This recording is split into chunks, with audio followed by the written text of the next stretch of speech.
Well, here we are again. Got another project.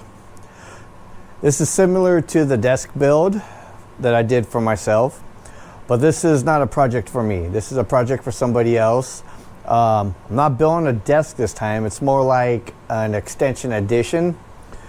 What this person is pretty much wants to get is like a similar epoxy type like I did with my desk, but we're not doing an epoxy pour. We're going to do some airbrushing.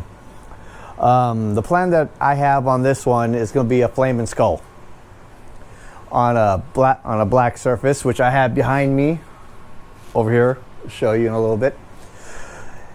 Flaming skull. I pretty much made my own template, something that I've kind of saw on the internet, but due to the size of it, I had to pretty much kind of like visually freehanded and made my own. This is basically the template of what we're going to be doing off of, and there's going to be a trail of flames from it. The skull is not going to be solid. It's actually going to be a little bit transparent. It's going to be a flaming skull, almost like it's ghosted in. Made a little backup stencil with it just in case something ever were to happen with this. I just made this one and then sprayed it, so if I ever want to, something happens in this one, I can just make another. And of course I have my stencils ready for flames. These are a bunch that I've actually made years ago, which I've been using ever since, you know. So I have my stencils ready. So on this project I'm going to be channeling my inner Bob Ross. So with that, here are the colors we're going to go through. This is going to be a live fire color, so it's going to be realistic flames, so I use multiple colors. I got black, which is basically used as an eraser because it's a black surface. White, bright yellow, orange, and then here's my own custom transparent orange. The reason why it's my own custom is offhand, I did not have a transparent orange. I had a transparent yellow and a transparent red, so I kind of made my own. So now it's time to kind of get started on the table, on the desktop portion of it, the extension. What I did on this one, to skip forward, is if the way I made it, it's just really another sheet of plywood, exact same way I made the desk. Routed the ends, sanded it up, epoxy primed it, and then I put a base coat of black on it. The black's been dry and cured for days now. So I'm going to go ahead and wipe it down with a tack rag. I'm going to get set up, and we're going to do some airbrush artwork on this one. So let's get rocking. Rock stupid time lapse. Well, I'm just going to apologize right now, other than just for the time lapse. Definitely apologize for that, for starting off early with this crap.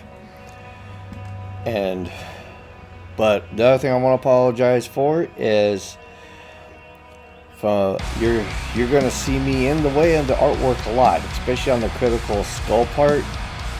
So I'm going to apologize for that. But other than that, let's get back to discussing the paint job right here. And to make a note that prior to this, I haven't airbrushed in a long time. I'm talking about like at least a few years, maybe 4 or 5 years. Especially skull work I haven't done much of. But anyways, let's just gonna go right into it and relearn. So what we're seeing right now is basically what I did was I just put the stencil down and laid a kind of like a, you know, a light coating of paint so you can just see the rough outline of the skull, and then I just freehanded with some white, which brings out, you know, it's going to make it the brighter spot of the whole artwork. And then of course you just do your details. I'm just basically like putting more white where I'm imagining like the highlights would be, where like the light source would be hidden a three-dimensional skull, and then just go around with some black and just put it in where the, you know, where it's supposed to be darker, the shadows and that stuff, and give it more detail. So I'm just basically going back and forth with black and white, mainly also because if you make a mistake, like what I did, basically around here, I was not happy with the bottom row of teeth, which you can't really see that well because I'm always in the way. I eventually just go back with it with white and erase it and kind of start over a couple times. Basically, this was also a new airbrush I haven't used. I wanted to try out, so I just haven't got the feel of it either, especially being rusty.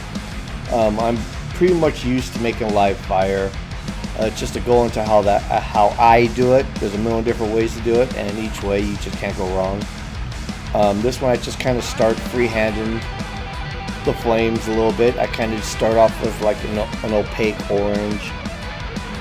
That's like, basically it's like layering, you know. I start with an opaque orange, and then I'll go over with a transparent orange. It darkens it, and then I do it again with another layer over it and go over the whole thing with the transparent, and then again, and I'll add some yellow, some highlights, and even some white to bring bright spots. But basically a few flames of opaque orange, then a transparent color which sets it back farther, and then another layer, so on and so forth. Just keep layering. We don't want to overdo it, and then you just have a blob of orange.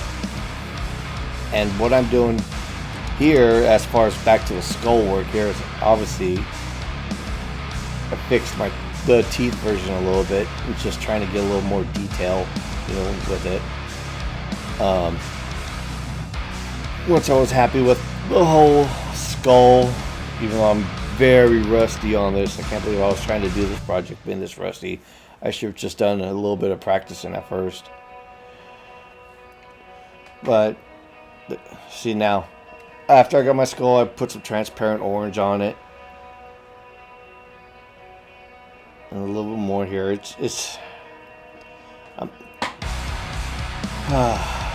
Yeah, this was like not my best flame work, but it's all an excuse just being rusty. Oh, and the other thing that made it more difficult is I'm painting this thing on a straight out like level surface, but yet I can't point my airbrush 90 degrees down or the paint's gonna fall out of the cup.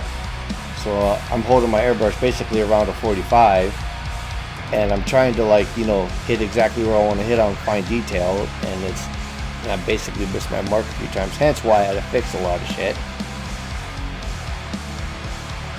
But, and there's, as you see right there, I'm doing some like highlights in the flames, random spots with yellow, which they're going to turn orange again, because I'm going to go over it with more transparent. That's, like I said, the flame work, that's really the key. It's just layering it with the transparent. Do a few flames and then transparent color. That's also how you do it if you want to have different color flames. Like I say, you want to do blue flames, you basically do your flames in white, and then you put a transparent blue over it and do some more white and then a transparent blue. The more transparent you go over it, the more deeper the color is and the more farther back it looks, which kind of here you can see like the layers already. You can see what's farther behind and what's in front. So,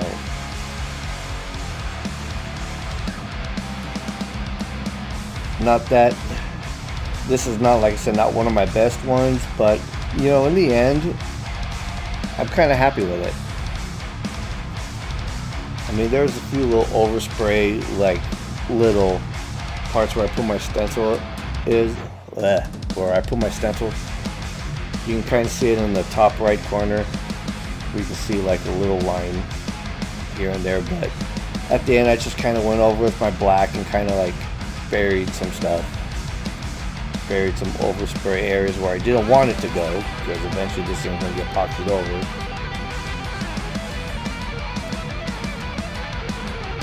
Just little flames at the end, just coming off the little spots.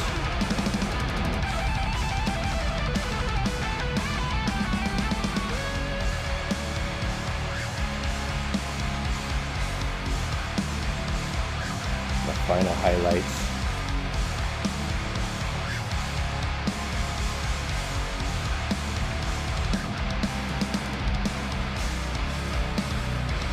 What I should have done was took one of my other little spray guns and just put my orange and that stuff. I just went for this thing with a full airbrush.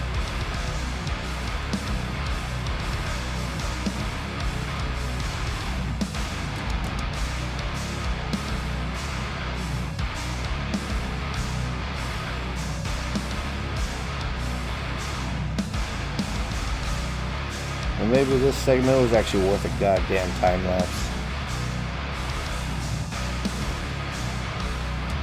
As I remember, this took a while to actually do.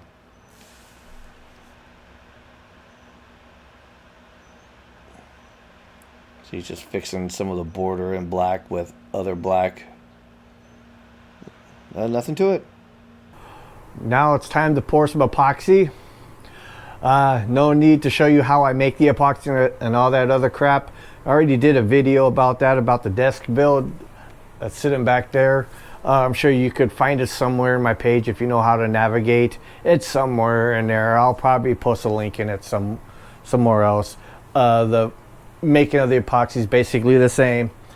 I put it in my vacuum chamber. Right now it's bubbling up in there. I'm going to heat gun the bubbles on the surface, and I'm going to pour it. What I'm going to do a little bit different is try to really wait to the last second before I put it over the edge. I want to have much of it as I can sitting on the top, but other than that, everything's basically the same. So sorry. Another rock stupid time lapse. Well, ain't that some dumb shit? Sorry again for a back-to-back time-lapse video, but this is fun stuff to watch. Yes, it's just another epoxy pour. Yeah, I've seen me do this before if you watched my computer desk build. But this method, I'm just kind of doing it a little bit different. I mean, other than the difference, it's just the way I'm spreading it and dealing with the drips. So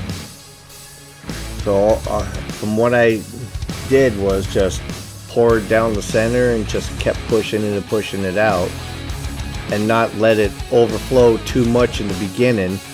My computer desk build, every time I got to the edge, I would always put my little plastic spat like about an inch over it every time, but this time I kind of delayed that literally towards the end, so most of it would stay on the surface and less, you know, falling off and wasted. I think it worked out.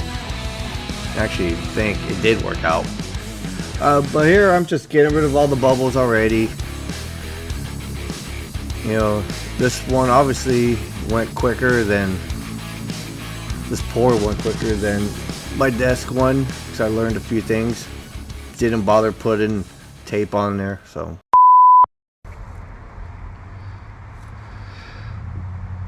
Alright, welcome back to the show. This is after the seal coat, and it's fully cured, and what I see is there's just a couple little, I don't think it'll show up on here that great, but oh, maybe I saw it. Yeah, there's a little bit of that there, and a couple like little fine little bubble pops, little junk in there. No big deal. Oh, really junk, like right in there. Worst of it I was f***ing with, there was a little bug land in there, little tiny fly, as it was curing, got stuck and died. F***ing great. But it's only the flood coat, so on this one I am gonna sand it, get a couple of the ripples that I see from the seal coat. I'm gonna sand it. I'm thinking with 120.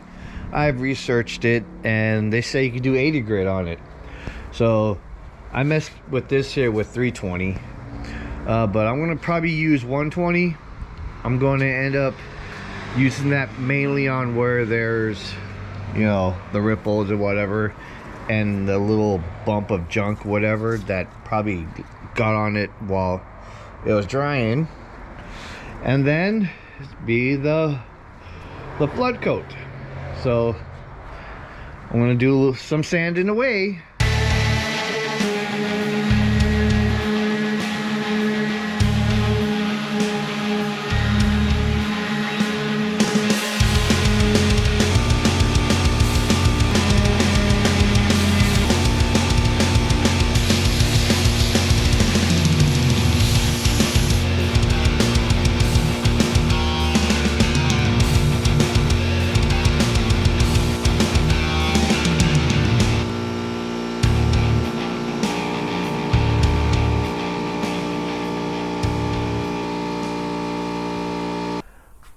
Right, we're about ready to do the flood coat.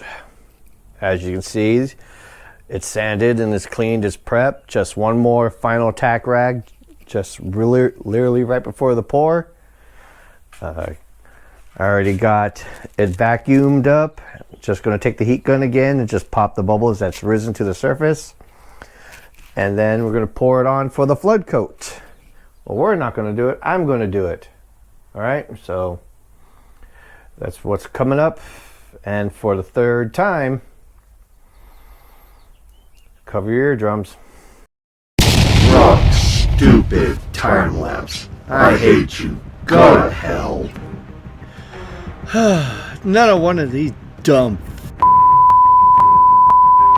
things. Third one in this short little video. Oh jeez. Let me gain my composure here. Try to get myself back into explaining.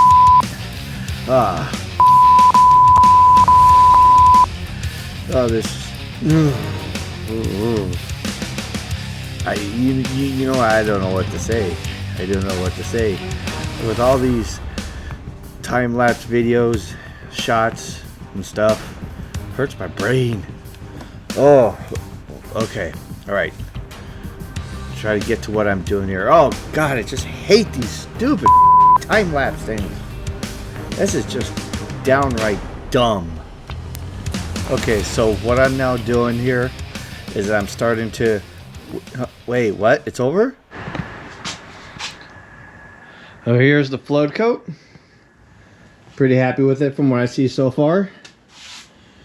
I did notice I got like a little burn here and a burn here into the original color from doing that. Well, I'll just do a little...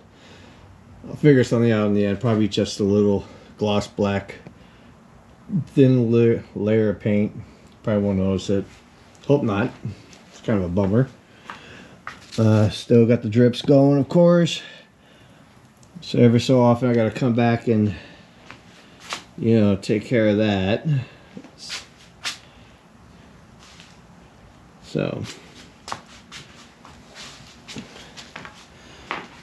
So I guess the next thing we gotta do is, again, it's not we, it's me. I don't know, maybe you guys should come over to my house and do it for me, and I'll sit back here and just eat some Funyuns.